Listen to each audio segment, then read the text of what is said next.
Welcome back, folks. It's Sure Shot again, here with Artisan K. Hello. We've decided that it's time to go through our personal favorite top 10 movies. There's a lot of reasoning behind this. We took a long time to not only pick out our top 10 because we're movie buffs. We have a lot to offer on the matter. We have a lot to offer on the subject. We have really agonized over what we thought could be the best possible choices when we had to narrow it down to just 10, when we know we have a lot of movies out there we really like.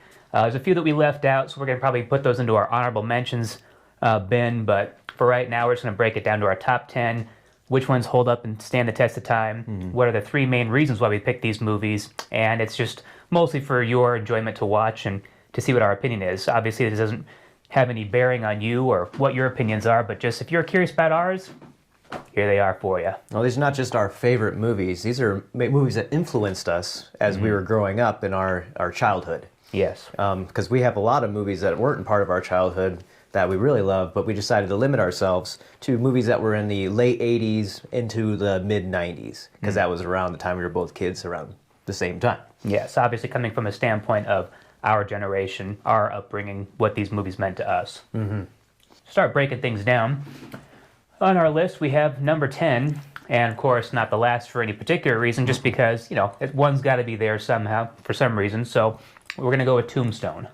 Tombstone came out in 1993, starring Kurt Russell and Val Kilmer. Two of our favorite actors growing up, I'd say. Awesome actors. Enjoy Best portrayal of Doc Holliday, as far as I'm concerned. Yeah, it's not the other version called Wyatt Earp with Kevin Costner. Yeah. That's a bit long, a bit boring for our taste. And a bit monotone. There's a lot more great dialogue in this flick.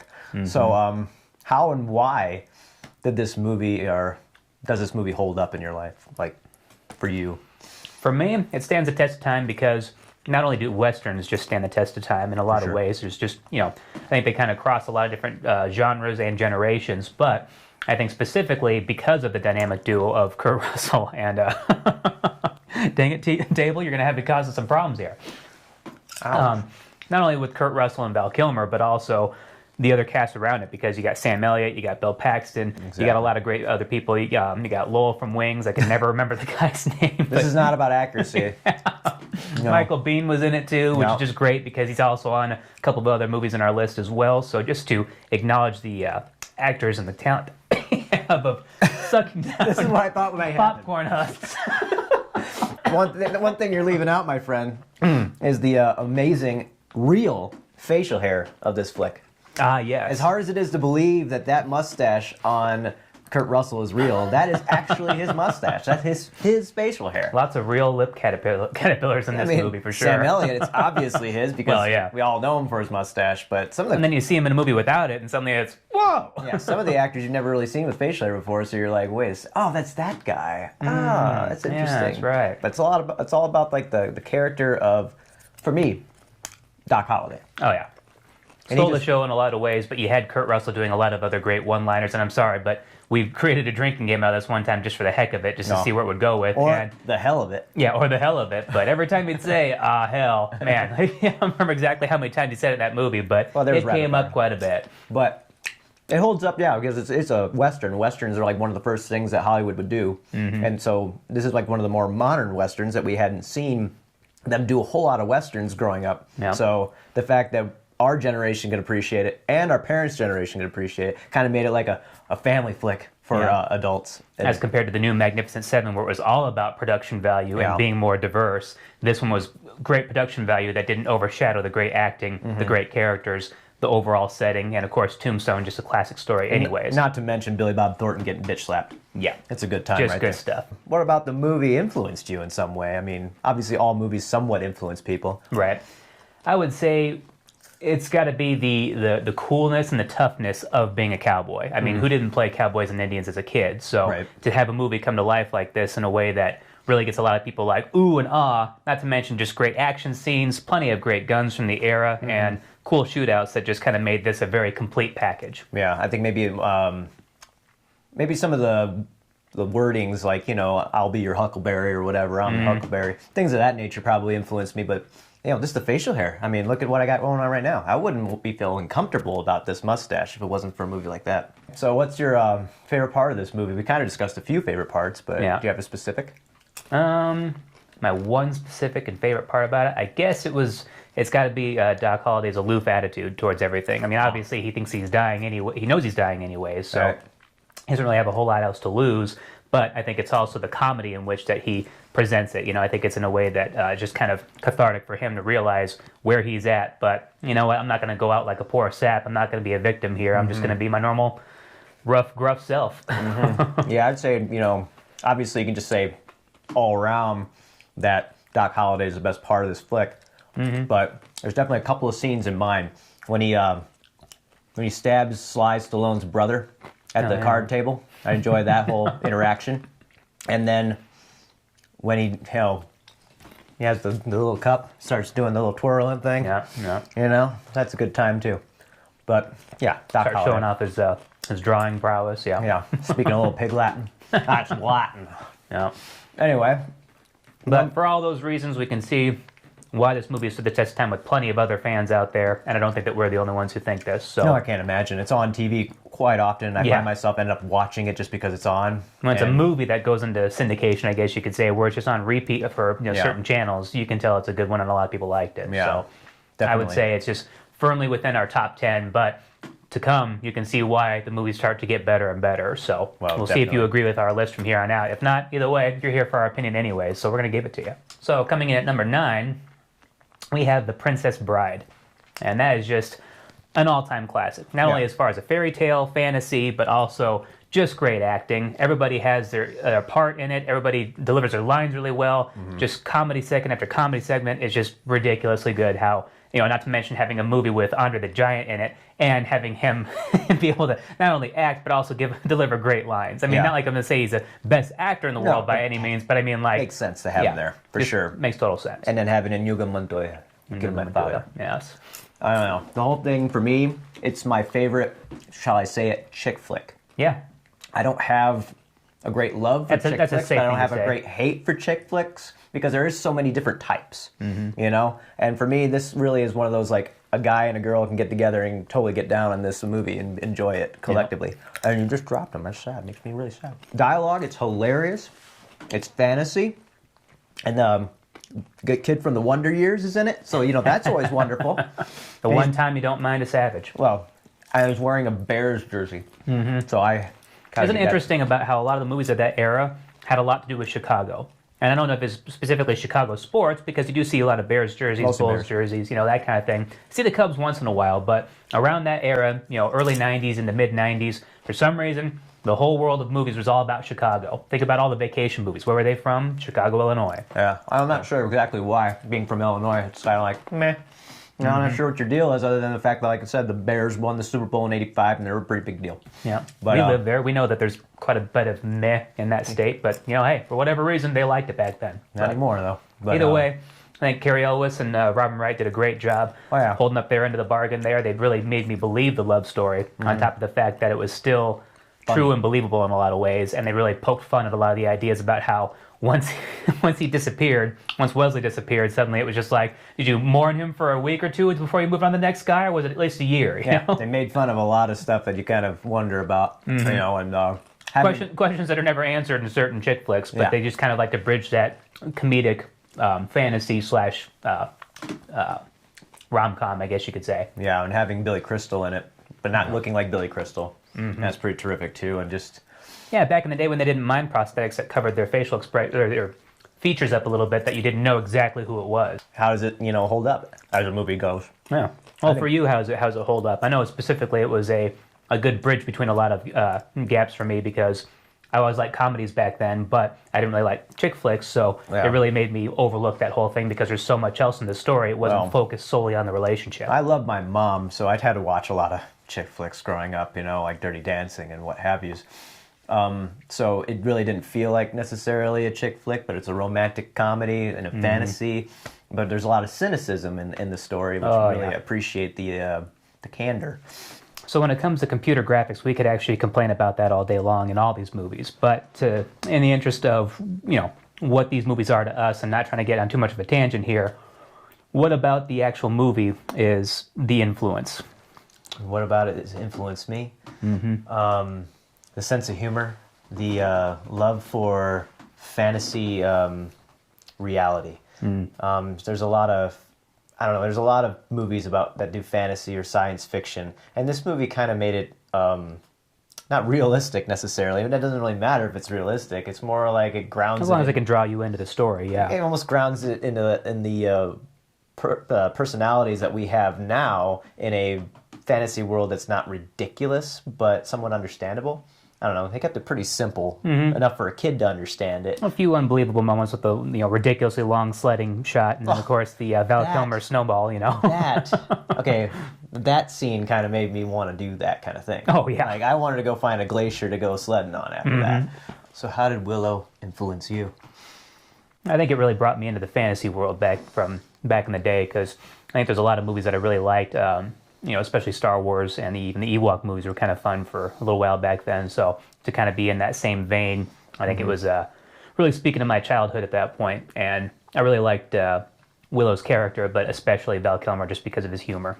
He really taught me that I wanted to be that kind of a hero, that I could be in a life or death situation. I could be somewhere where the whole world's about to come to an end, but yet I'd still find a way to crack a joke in some way, just because of that influence. So I would say, like a lot of these movies, the acting. Yeah, it's like in the same vein as like Bruce Willis from Die Hard when it comes to heroes. It's a wisecrackers, regular guy that can kick some butt.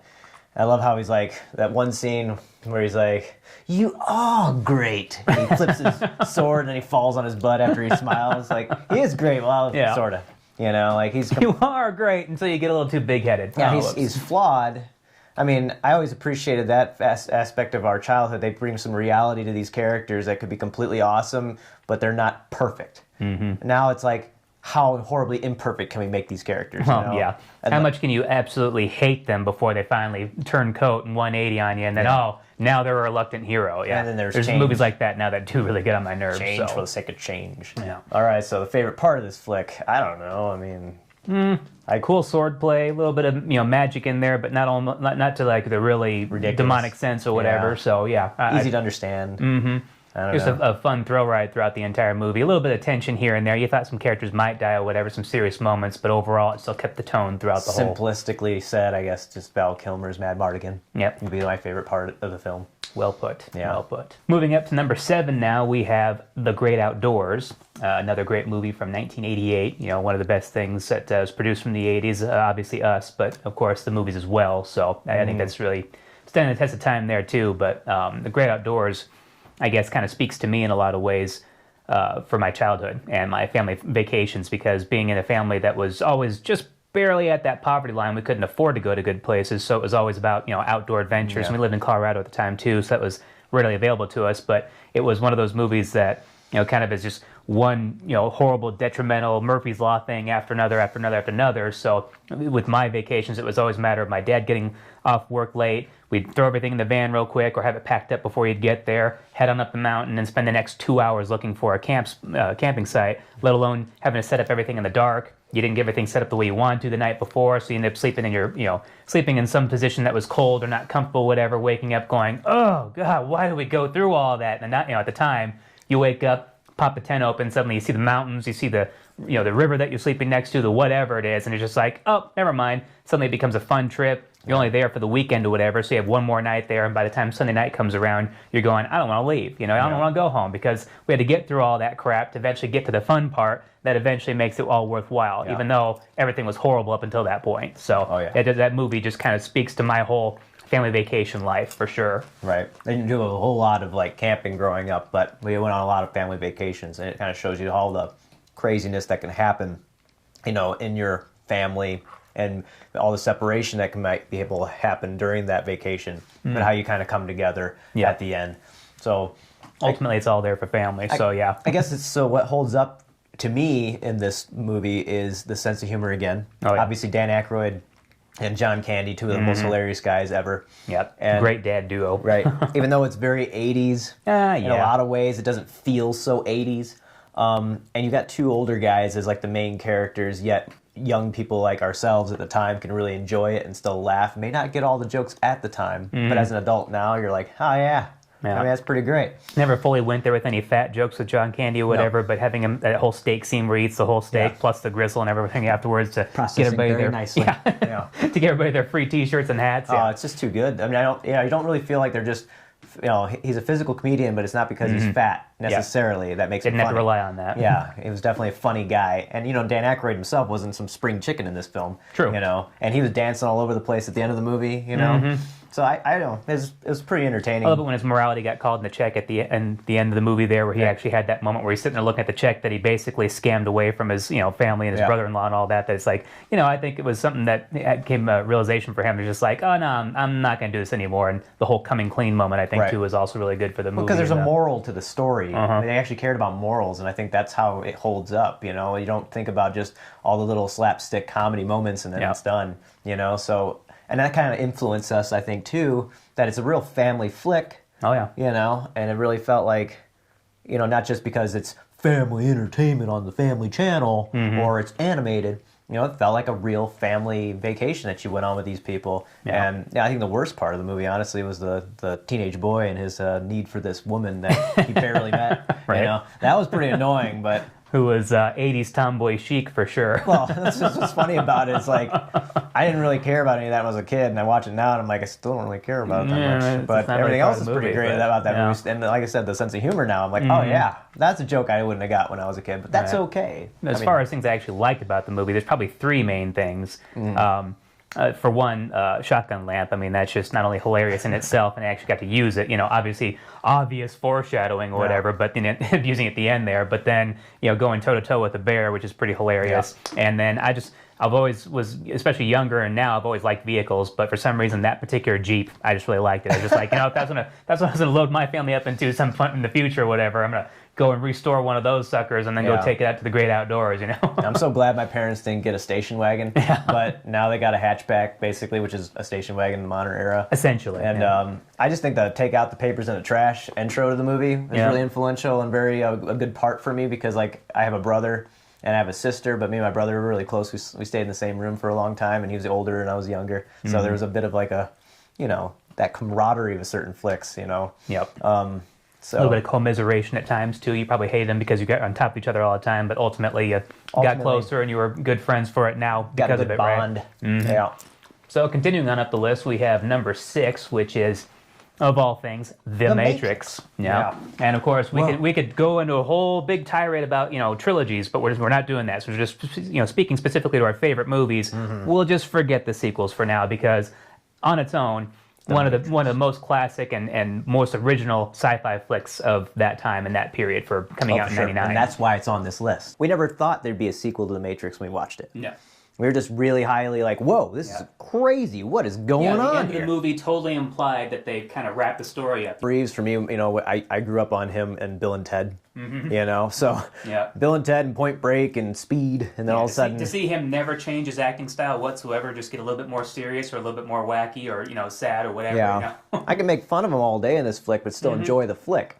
Ultimately, it's a very entertaining Which is film. not to say we don't like Keanu Reeves. He's great, but it is interesting to see how somebody could just kind of pick one acting style and suddenly make this ridiculously long career out of it. Yeah.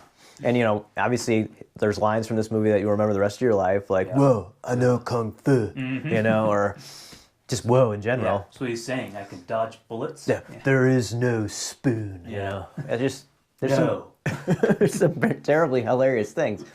And he might be like the American Arnold Schwarzenegger. I don't know. So what holds up? It's amazing how in 1999 these graphics are still holding up. We just recently watched this movie and it's still very visually entertaining. There's not like, what? In a lot of ways, whatever type of Wachowskis you are today, thank you for Bullet Time. That was amazing. Yeah, and Bullet Time, was an influentially new thing. But the way they filmed these movies, or this movie, particularly, was interesting. And you take all these different angles and stuff, and they kind of left you like hanging in some ways, in good ways. Yeah. But then they made the sequels. Choreography and the fights were amazing. Yeah. Then they made the sequels. Shot too. They just held on to the things that worked in their mind, and then seemed to get lazy about the actual filmmaking process. Stands the test of time for sure because it was an original sci-fi storyline. Right. Not only was it a really good storyline, but I think it's a movie that actually has a lot more depth than they give it credit than some people give it credit for, and other people give it way too much credit. I think I'm kind of somewhere in the middle with that. I didn't really consider it a new form of a new god or new deity to me by any means. Somebody said, okay, there's a new Matrix religion or whatever. And it's taking a little bit too far. Well, you guys did dress up to the sequels. I did not. Yeah. But definitely got into an influential movie in my life for sure. Yeah, it influenced us, not the way we dress necessarily. I was already wearing black before this movie came out, and I never wore pleather. Yeah.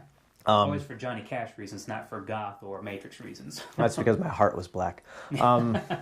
But I guess it influenced you in a lot of ways because of the technological aspect of it, I would say. For me, it kind of reaffirmed some things. Being an angsty teenager around that time too, my whole world was, I've had the wool pulled over my eyes for so long. There's a big lie out there somewhere that I eventually got to find the answer and the truth to, and then suddenly Matrix comes around and just aha moment, Right. Even though it had nothing to do with me, particularly in my life and what was going on at that point, it still spoke to the idea that I've been lied to my whole life and there's another bigger truth out there somewhere. I didn't grow up with technology much in my family. We were always at least 10 years behind everybody else, and I mean, I know you were too to some degree, but you also had technology and you wanted it.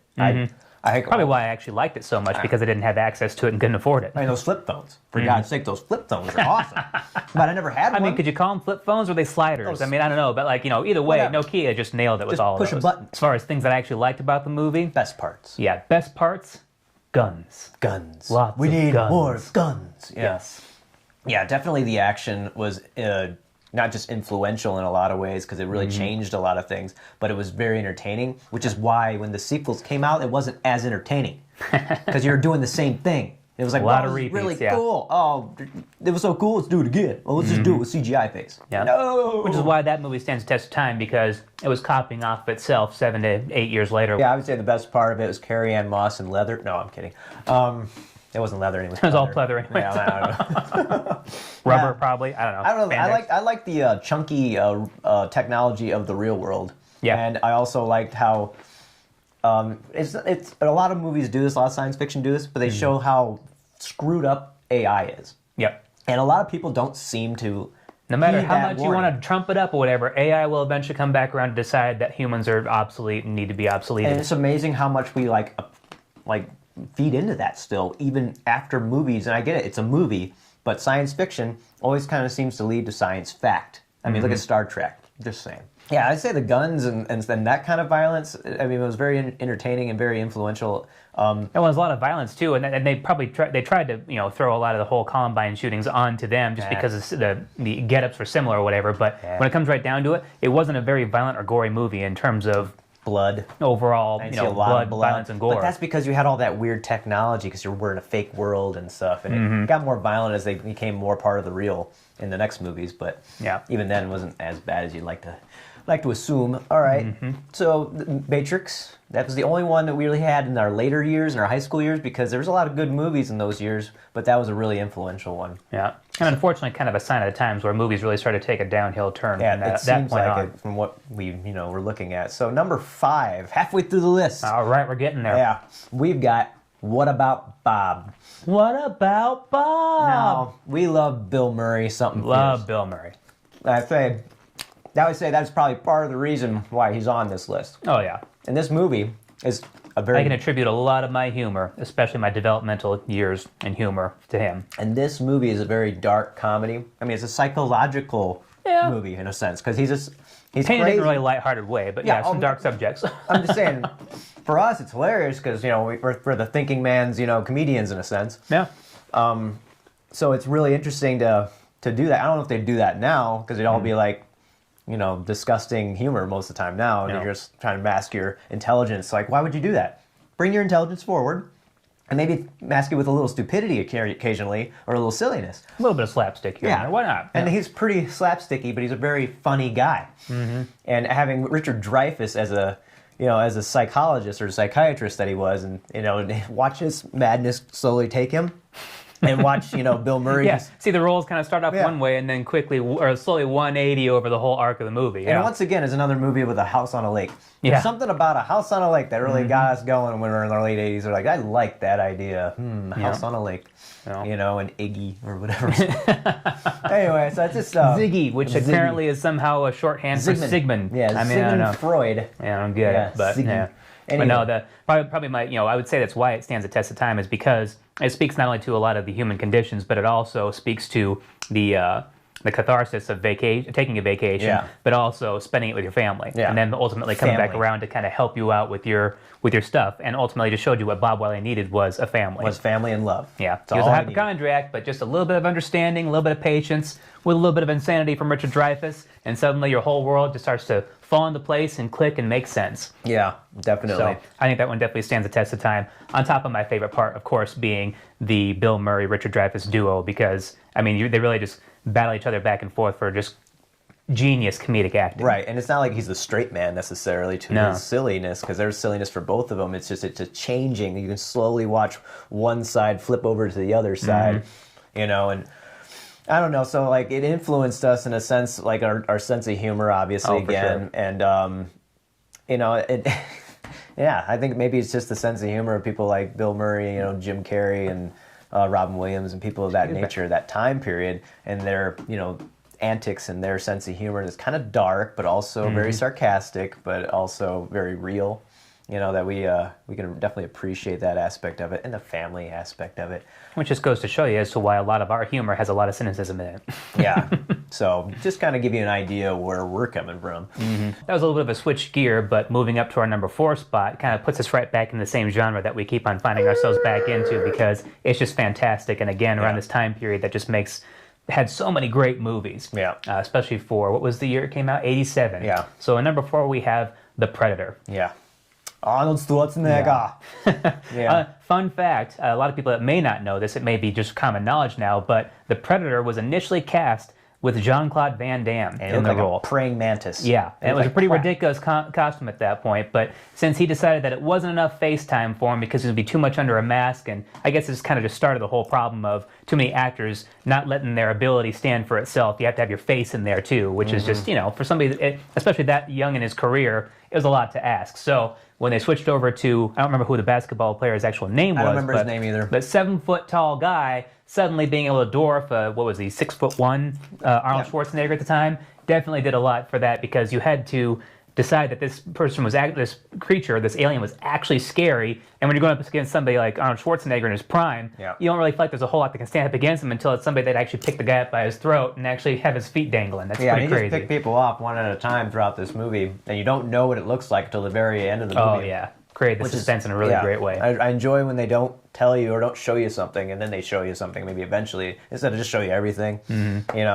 And it's because Arnold Schwarzenegger is a very funny man. He's got really good lines, in all movies. There's a boy in your chest. He just stick around, the one-liners and all. It's very funny times, And I really appreciate Smash box office movie. Yeah, really appreciate that, and Carl Weathers, and all the other guys like Jesse the Body. Yeah, it's nice to have him in a movie. It's funny, in certain movies you don't really think about the supporting actor in that, but in a movie like that, he's so overshadowed everybody else. They're still great guys, and they still stand up on their own. But I guess Carl Weathers would be considered the supporting actor in that role. It makes a lot of sense. I'm telling you, the line that sticks with me. So this is why this movie holds up right here.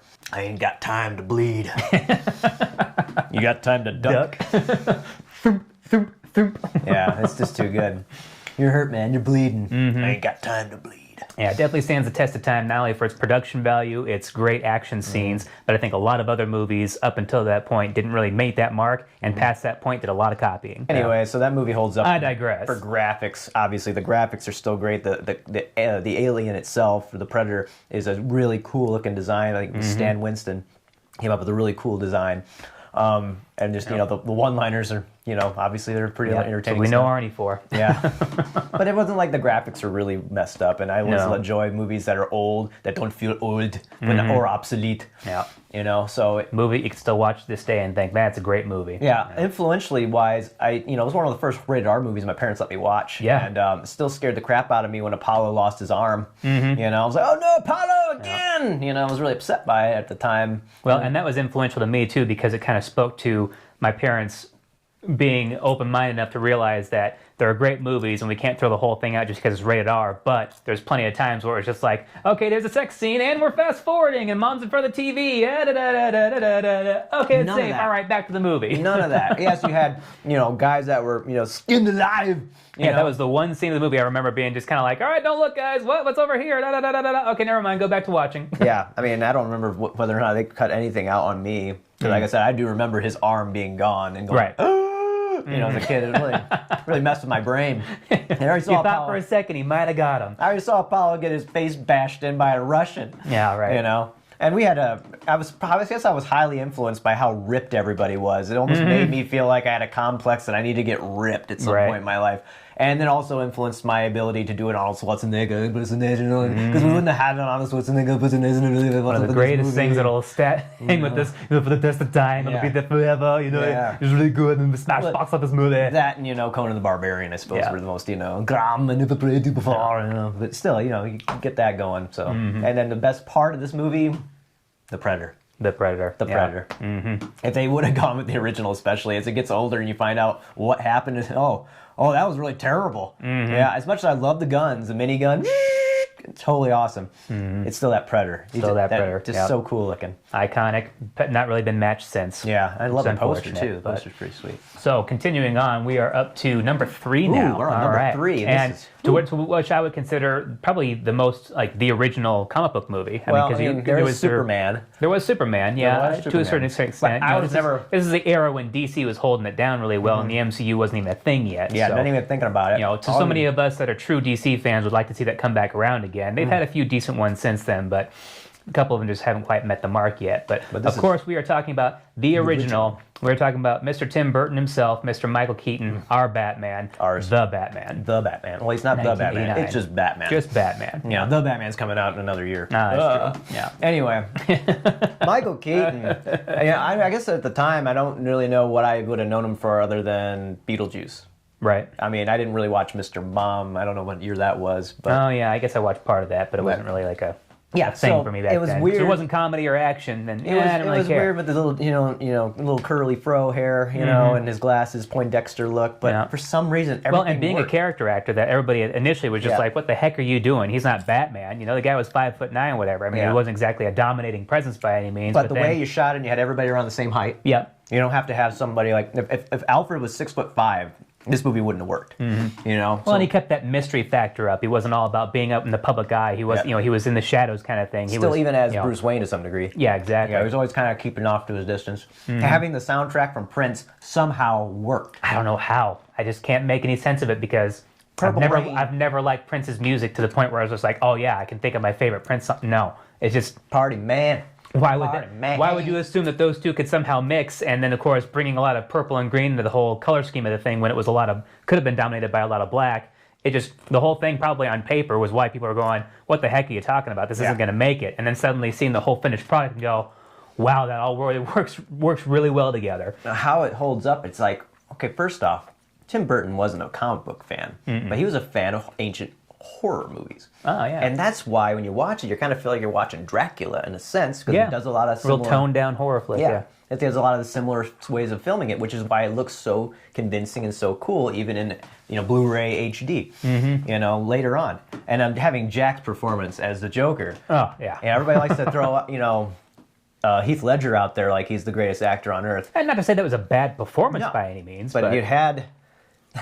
You got to start somewhere, right? Yeah, and more true to the tone of the original comic books and the storyline and who Batman actually was, Jack Nicholson actually fit in there a lot better. I'd say it holds up because you have all these... I mean, they spent a lot of money on actually making a downtown set that felt real and you were there, and it's not like, well, it's obviously Chicago. Yeah, exactly. It was I can see that skyline from a mile away. And they had their own, they had artists working on painting a really cool-looking idea of what Gotham City looked like. It felt dingy, felt dark, felt gothic. Oh my goodness, Gotham City. Crazy. Yeah, so it holds up in that sense. I'd say the only thing that kind of dates it is Kim Basinger. Am I saying this right? Basinger, yeah. And her hair, maybe some of her outfits, and her being the stereotypical damsel in distress that was not really there for any real good reason whatsoever. And and the Prince soundtrack. That doesn't really stand out. Yeah. It's very 1980. Which you thought would have killed it initially until you saw the movie, and then suddenly actually made it better. So Yeah. it's an interesting conundrum. Yeah, it doesn't really bother me. I've watched it for years now, and I'm still just really down to that. You know, and it influenced me because I love Batman, and I think I would have loved Batman regardless. Well, it influenced me because it was yet again a human that was a superhero. Right. I mean, just like that. Still, he stands the test of time as one of the best human superheroes out there. Just a regular guy with a lot of money and a lot of brains. Yeah, and heck of a lot of brains and ability. Ability to kick some booty. I think that's why not only it stood the test of time, but I would say my favorite thing about that particular movie had to have been the Batmobile. Oh yeah, the Corvette Batmobile. I would say the Air Jordan boots. No. Oh yeah. I didn't know they were as Air great Jordans. as those are. I didn't know they were Air Jordans until years later. Not back then, And no. it still doesn't bother me for some reason. The fact that he doesn't have nipples on his suit. That really is the best part of the whole. Just brings that movie just that much head and shoulders above the rest. You know what I'm I saying? don't know, man. It was one of the first movies I went without parental guidance to. Yeah. You know, and it just blew my mind. Like, I even didn't need it, so. yeah, it just blew my mind. So I don't even have a really good answer for that. I'm sorry, people. That's just one of my favorite movies. So it's one of my favorite things about it is the fact that it's Batman and it's great. So number 2, rule number 2. Rule number 2, T2. In fact, the Terminator variety. We are talking about James Cameron's opus. Probably his second best movie ever. I don't know, that Titanic. Probably, well, we can at least put that as his last good movie. So. Yeah, I was a give him really that. big fan of the tragedy anyway. But yeah, T2. T2, I didn't watch the Terminator. original, I don't I'm think. sure you guys are picking up on When I was some a kid. recurring themes here about actors, directors, supporting actors, themes. There's a lot of guys that do kind of move in and around these movies in different facets. So it's pretty amazing to see how a lot of these do tie in some ways. But again, just speaks to the overall nature of how it developed our movie taste pretty early on. Well, a good chunk of it was in the late 80s and early 90s. Good chunk of our list. Yeah. So, Arnold Schwarzenegger again, Linda Hamilton really held up their roles very well. Very did a tough great lady. job. Very tough lady. Really made the whole thing believable. Yeah. Other than the Slavian dork that was, I can't even think of his actual name right now. Edward Furlong. Oh, he yeah. said Slavian. I was like, what is he talking about? Yeah. Just you overlook the horrid acting Well, and he all was of that. going through but- puberty. It's not his fault. Yeah, it's not his fault that every 5 seconds. Yeah. So that was annoying, but definitely you made want up to for it shine in him a lot on, of ways. it's hasta la vista, Yeah, exactly. baby. Yeah. So eat me. Yeah. It was definitely a movie for its time. 92 when it actually came Think out. about it this way. I mean, at the time, there was a lot of broken up marriages. And I didn't That's think when it was about- becoming popular. I didn't think this was actually a thing until years later, but basically you've just made a robot, or not a robot, a cyborg, the best candidate for a stepfather. What? A great surrogate. Step Yeah. into that role without even knowing it and having zero emotion about it. Yeah, he's just got to learn how to smile. He's got to learn the computer, you know. So, yeah, that's still hilarious. So, Great. yeah, I think that one holds up because of special effects. Special effects are still good, even though you had CGI, early 90s CGI, it was still like, okay, we're only going to do what we can do. So you didn't do too We're going to put it in the right lighting and the right angles and in the right situation where you could have something in the background almost distracting you from how terrible it is, but yet it fit, it worked. You had it the was believable. T1000, which was a perfect like match to him as the T800 or something. Yeah, I think it was T800. So yeah, it was. Might be fact checked on that one. I don't know. It's not all about facts here. We're just about our opinions, and I can't remember. But I would say that T2 as a character was really interesting because he actually was pretty menacing. Because I don't like stabbings because I don't know if it's because of that movie. That might have been what influenced me the most is that I don't like stabbing. Not a big fan of that action, and there's a lot of it in the movie. True. I'm gonna randomly. Oh, Yeah, so- good cringeworthy moments for sure. Oh, yeah. But you could almost also call it a redemption story too, because Arnold Schwarzenegger, that particular Terminator, was sent back in the first movie to kill Sarah Connor.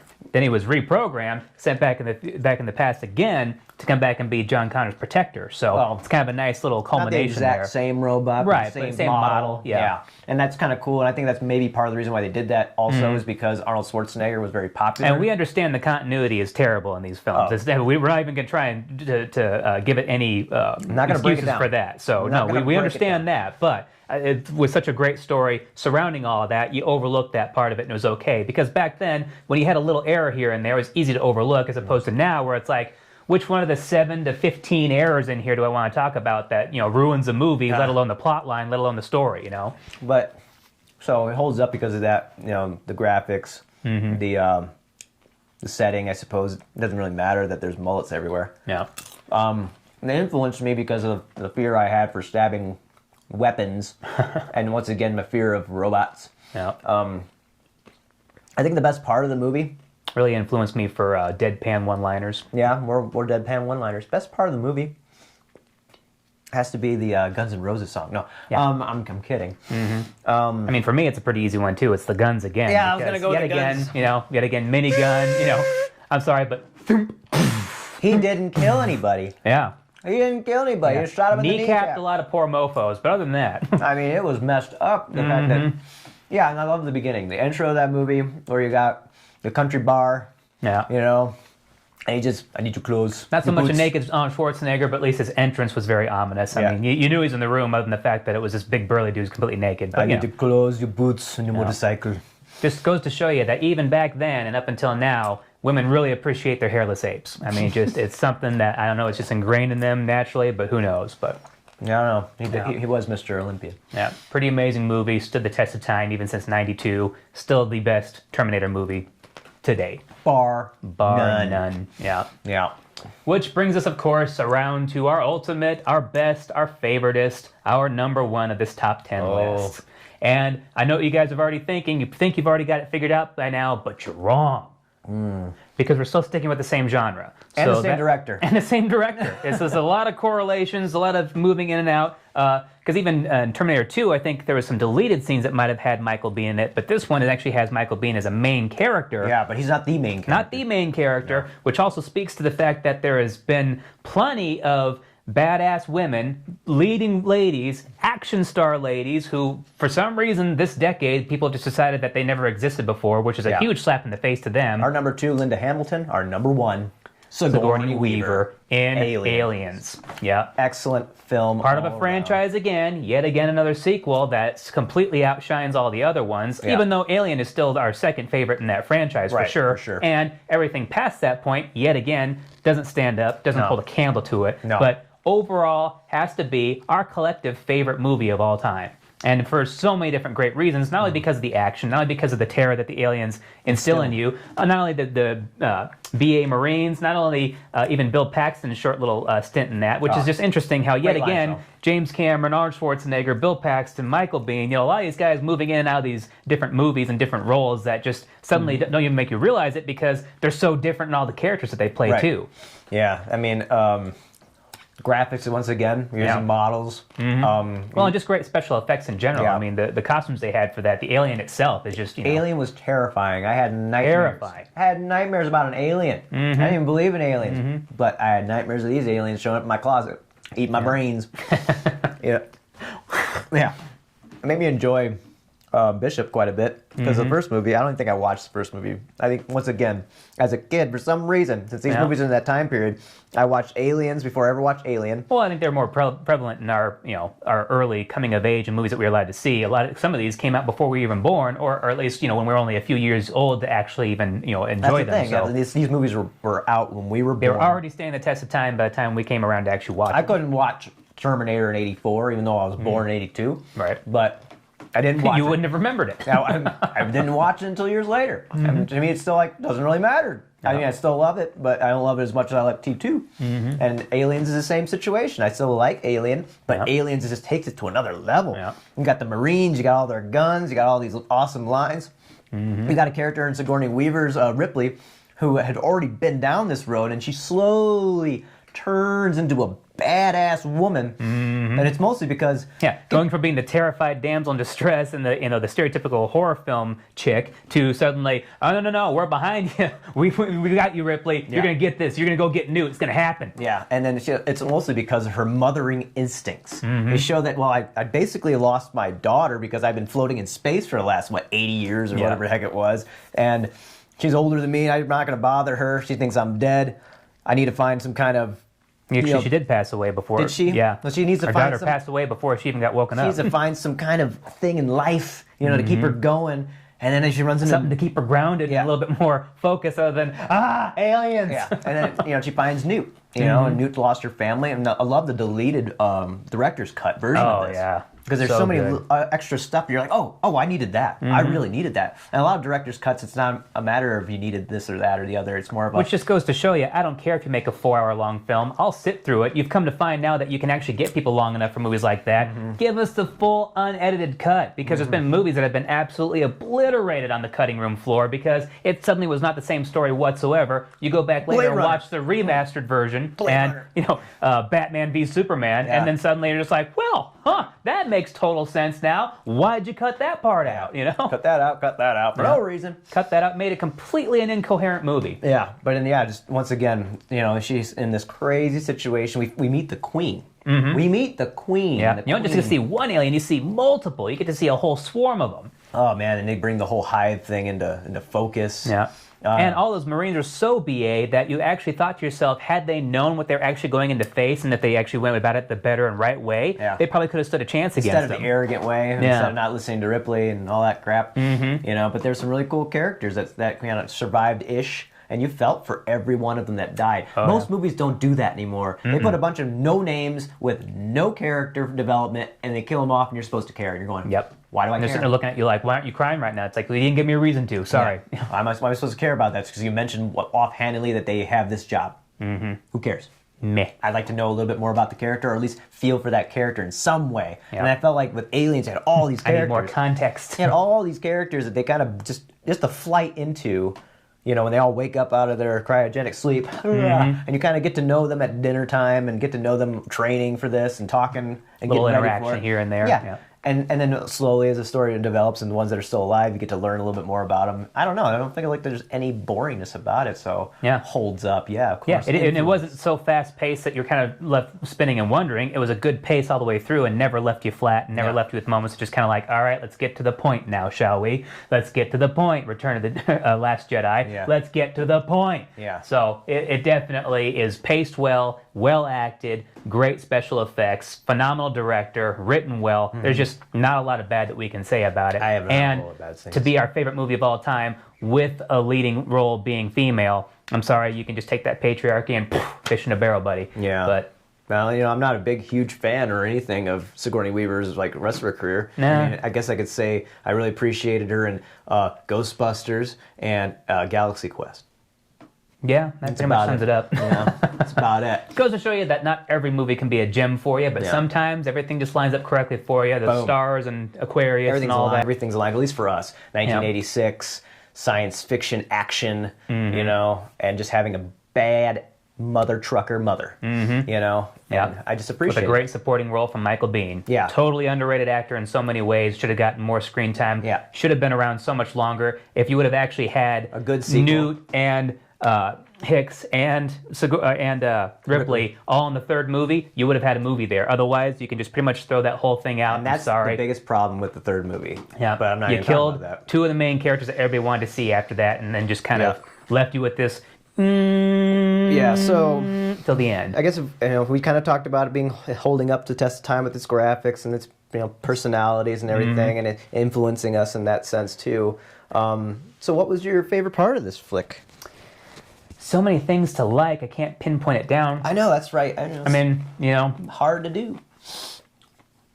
You got laser guns, rocket launchers, boosters, big knives, sharp sticks. It had it all. You had a tank. You had great flying capabilities. You had amazing artillery. You know what? I'm going to sum it up like this: more. That's what it is. It's more. Yeah. It's more of what we more of everything that you've always wanted in these kind of movies, and really haven't quite seen since. Yeah, exactly. They just very sad to say. I do less of one thing and more of another, and you're like, no, I need balance and I need more. Yeah. Sometimes less is more in certain stories, but in ones like this where you have to go big or go home, too many people aren't going big anymore. Yeah, and it is a sequel. And back then, they were really good about sequels. As epic as you'd like to call all the new MCU movies and all the Avengers and all that, still great movies, but it's excessive. It's too overblown. It's too ADD. You're trying to fit way too much into it. Too much social justice warrior crap. Too much femininity, third wave feminist stuff. It gets too convoluted. So that being said, to summarize, our top 10, obviously this is our opinion. We're not sitting here saying these are the best top 10 movies of all time and everybody, and if you don't agree with us, you're wrong. No. Nah. To some extent, yes, but more jokingly. So, with this era, with our developing years, with what we've seen over the years, there is so much. It was hard to get it all condensed down into just 10, but that's our list. We feel pretty confident and good about that. Yeah. So, as an honorable mention segment, which is unfortunate we couldn't include all of these because, when there's only 10, there's so many to go through. Yeah. It's unfortunate, but the 90s was a great era for a lot of ways. Yeah. And you could try and pinpoint each individual movie, but we were just going to try and summarize it by saying 90s Jim Carrey. Yeah, basically. He's a shell and a husk of his former self, which is unfortunate to see now, and he could get back there someday, but we'd love to see 90s Jim Carrey again. Yeah, I mean, I started off watching him in Living Color, and the first movies of his career were really influential in my life, but it was really hard to just kind of pinpoint one for the list. So having like Ace Ventura, Dumb and Dumber, Liar Liar, Mask, all that stuff kind of conglomerated into one thing. And then the next honorable mention would be Jurassic Park. I love Jurassic Park. Personally, it was one of my first rated R films to see in the theater. Saw it with my cousin and my grandfather. Other than Event Horizon, I don't think there's much else that I've seen Sam Neill in that I can really say like, oh yeah, that movie. Yeah, and I loved dinosaurs. Really loved dinosaurs. And it was never so much about the dinosaurs for me too. It was always about the off-road vehicles. It was always about shotguns. Yeah, shotguns. Clever girls. But it was a lot of different things all wrapped into one. Not so much that it was a technology-driven movie, and not that it was like so much into dinosaurs, but you put all that together in a way that really fit the book, I think, in a lot of ways. Even though I've not read it, I know the book was a lot better. Great movie. They haven't been able to match it. And then your pick for another one. Can't have a list of this and not talk about this era without talking about Braveheart, just because it is the epic freedom tale. It's a great love story. It is just all things that are what is true and right about masculinity and about men and about being heroic and about facing down this kind of adversity in the right way, which is just getting that extreme justice and putting a country in its place, saying, no, we will not be held down and oppressed anymore. And it's not really about chopping off legs with a claymore at all. No. At all. Even though it's all great, and most battle scenes were just gory to the 10th degree and spectacular. We also both agree that Robin Hood, Prince of Thieves, was an influential part of our lives. Yeah. Who knew that an American with a mullet could be the perfect Robin Hood? Oh, wait. Right. Little do we know, right? And I mean, you could almost argue that movie was great just around him. You could almost take Kevin Costner's performance out of it, and it'd still be a great movie. But at that time it came out, and, for some reason, I just think that sometimes everything I do it for you. Oh, yeah. So. Because it's a very interesting thing that, when we realize that our father loved you more than me. Oh, man, he had a great accent. Don't get me wrong. Will Scarlett. Yeah. So then we also have 1990s Robin Williams in this honorable mention, because Robin Williams is another guy that did a lot of... Such a great career that spanned a lot. He definitely fell down on his face in a lot of really weird movies, 1 hour photo, that you just wonder what the heck was he thinking later on. But up until that point, Mork and Mindy, up until What Dreams May Come, I mean, you had a guy that was solid in so many roles, but also just a very loving person, loved giving people, hitting people's funny bone, and giving them a really great Mrs. movie Doubtfire, Hook, Jumanji, all these kind of movies. They're very much influential, but it's hard to pinpoint one of them because it's still just more about Robin Williams. And then another one that you picked. My personal favorite, because we're still staying in the same vein of science fiction fantasy, and probably a very relatively unknown movie to a lot of people, The Explorers. You had River Phoenix, you had Ethan Hawke. I don't know why I call the guy's name Wolfgang, but anyways. I never saw the movie. Never saw the movie, but if you haven't seen it, I think it actually came out in '85. The Explorers, and you're going to see a picture right in the front of River Phoenix and Ethan Hawke. You'll know right away because it's them as 14-year-olds. So yeah, probably. Great, fantastic movie about not only technology and science of the era, but also a fun alien flick. And then we got one thing that we both really agree on is Teenage Mutant Ninja Turtles. The very movie. Influential in the our original. Years. Yeah, when we were really into kung fu and surfer dude accents. And always into pizza. Always into pizza. Always into pizza. Always into pizza. And then The Never Ending Story, which I, really enjoyed the graphics and all the special effects. Still have a hard time figuring out the gender of some of the characters, but I think that was probably the point then. That was back when they'd rather you be ambiguous about it instead of being in your face with their weirdness and transgenderism and all that. But it was very entertaining regardless, and very interesting fantasy flick for families. And then the last one's basically just every single war movie during this time period of our lives, because we've always enjoyed war films. Whether it's historic or made up, whether it's, Vietnam, World War II, even the Great War, Civil War, anytime a war flick does a good job of bringing you into what it was like back then, amazing. But we couldn't pick one, so we just picked them all. Just throw them all together. Yeah. So. Honorable mention, people. I think we so anyways, that's our list. That's our honorable mentions, our opinions, our influences, what shaped us into the movie buffs that we are today. So hope you enjoyed this list. If you didn't know about any of these movies, please go out and seek them out, find them, watch them, enjoy them, appreciate them. Yeah, please do. Throw down in the comments what you think about these movies, whether you've seen them or not, what you thought about them after we gave you the idea or whatever. But we love the feedback. Go ahead and smash that like and subscribe button just because we got to throw it out there and whore ourselves out in some ways. So smash it. Yeah, for all this coming together in a great culmination of wonderful fan films or fan fiction and all that, we really appreciate you taking the time to sit and listen to us and hear us out. And hopefully you agree with a few of our ideas here, and we'll see you next time.